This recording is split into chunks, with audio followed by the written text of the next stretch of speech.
Saudara perhatikan, satu strategi yang musuh buat di dalam 1 Timotius 4, kita baca ayat 1 sampai ayat 3. Tetapi Roh dengan tegas mengatakan bahwa waktu-waktu kemudian ada orang yang akan murtad dan mengikuti roh-roh penyesat dan ajaran setan-setan.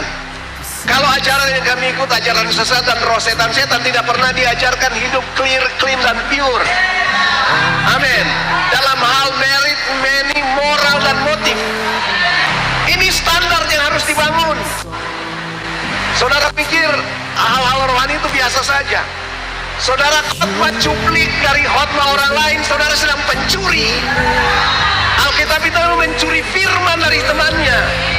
Dan kalau saudara mencuri firman, Alkitab bilang pencuri tidak mendapat bagian dalam kerajaan Allah. Hanya di gereja mencuplik firman dari YouTube, dari Google, tanpa izin dari yang punya.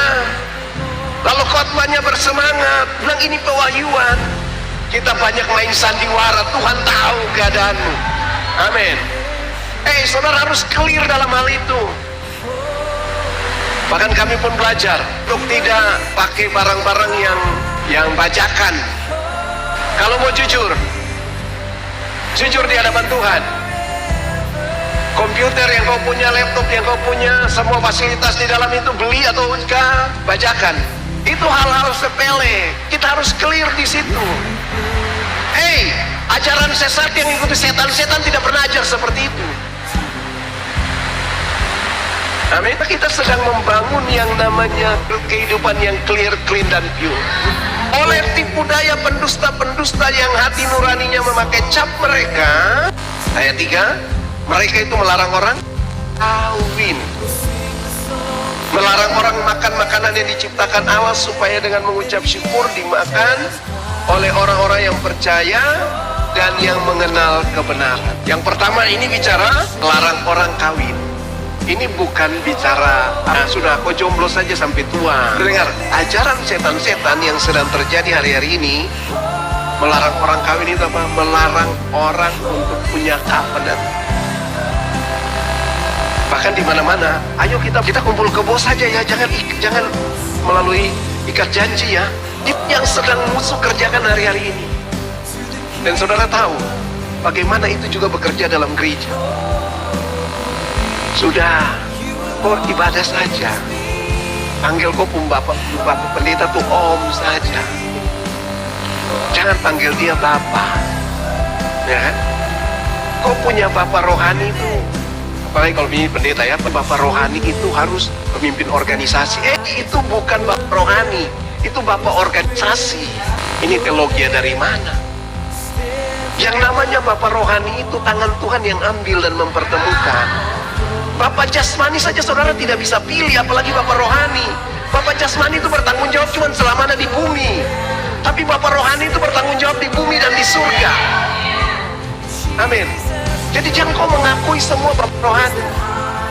Yang baptis kau mengaku bapak rohani, yang injili kau mengaku bapak rohani, yang layani kau mengaku bapak rohani, yang waktu kau sakit lalu dia pergi doakan kau di rumah sakit mengaku dia bapak rohani. Ya, ini yang namanya rusak yang sedang musuh kerjakan hari-hari ini, yaitu gereja orang tidak mau lagi punya komitmen. Mereka suka menjadi gereja jalan-jalan, ya kan? Kenapa? Karena mereka suka menerima aplaus, mereka suka menerima sambutan, suka menerima jabatan tangan, suka menerima pujian. Apakah ada jemaat baru di sini? Ya, silakan berdiri, ya puji Tuhan. Mari bekerja, silakan jabat tangan. Ya, lalu dengan bahasa yang paling manis. Kalau belum ada tempat beribadah, gereja ini terbuka buat saudara. Amin. Ya, nanti kalau dia sudah tidak dapat lagi tepukan tangan, tidak dapat salam, dia pindah. Karena itu jemaat yang cuma hanya cari tepukan tangan dan jabatan tangan. Iya. Nah, itu yang sedang musuh kerjakan hari-hari ini, sehingga orang untuk punya komitmen itu sulit. Musuh sedang berusaha untuk merusak. Melarang orang kawin artinya melarang orang punya ikat janji. Melawan orang punya satu komitmen bersama. Amin. Karena itu di zaman akhir ini, rasa hormat, integritas, loyalitas, komitmen untuk membangun suatu hubungan jangka panjang itu sudah dirusakkan oleh, sudah dengar, kebenaran-kebenaran dilepaskan. Ketika seorang yang menjadi anak itu, kalau hati Bapak itu turun ke anak itu, dan kemudian terbangun yang satu yang namanya sonship, roh keputraan, lalu kemudian itu terhubung, terkonek. Amin. Lalu dia akan berkata ini, you are my father. Amin. Iya. Dan saudara dengar, ketika itu terjadi, alam rohani itu mensahkan. Jadi kalau saudara tidak punya ikat janji lalu cuma mengaku-mengaku, gak bisa. Saudara dengar, komitmen kita, hubungan bapak dan anak, itu bukan nanti putus nyambung. Hubungan ini adalah hubungan kekal, hubungan jangka panjang. Ya mungkin ketika mereka awal terkoneksi luar biasa karena dengar firman-Nya bagus, tapi kemudian lihat realitanya belum seperti apa yang diharapkan. Itu masih proses, bro.